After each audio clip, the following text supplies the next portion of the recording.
just with your voice, without ever, opening the app and fiddling with menus. That's the promise. But there's a pretty big catch to even get to that point, isn't there? Especially for international users. The huge catch, it's not just a setting you flip. To get unofficial access, you need the latest Google Home app. You have to be in the public preview. And this is the crazy part. You have to change your home address to a real, valid U.S. address. Wait, really? That seems like an absurd amount of effort just to test a new feature. They actively don't want people outside the US using this yet. It feels that way. And it Yeah. gets worse. You have to go into your main Google account and meticulously delete every saved work or home address. Hmm. Because Gemini cross-checks everything. If it finds one little mention of a non-U.S. location, the whole thing just blocks you. And it only works in US English, right? Only U.S. English.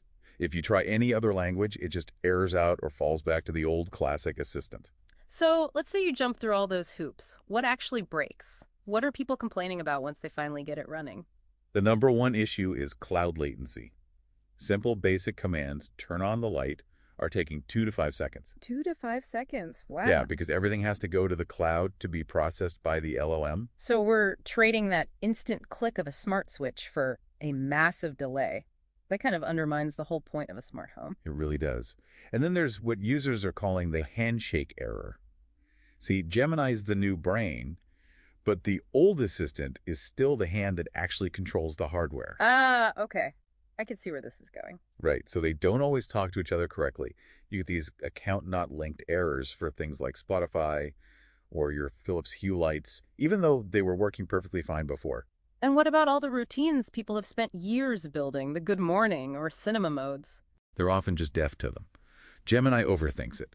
You might say, hey Google, cinema, and instead of dimming your lights, it'll search Google for local movie times because it's trying to understand intent instead of just running a command. Unbelievable. And to top it all off, I heard the best quality of life feature is now behind a paywall. Yep. Continued conversation. The ability to just keep talking to it without saying, hey Google, over and over again.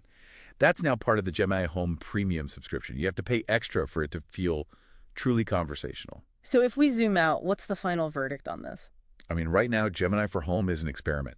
It's for the hardcore smart home enthusiast who wants a glimpse of a truly living house. The potential is absolutely transformative, but it demands a ton of patience. You have to accept that you're just a tester for Google. Right. So thinking about that potential, here's a final thought for you, our listener. Now that you know these complex multi-step routines can be triggered by a single sentence, what's the one chore in your life, the one multi-step process that you would love to completely automate with just one sentence? Something to think about.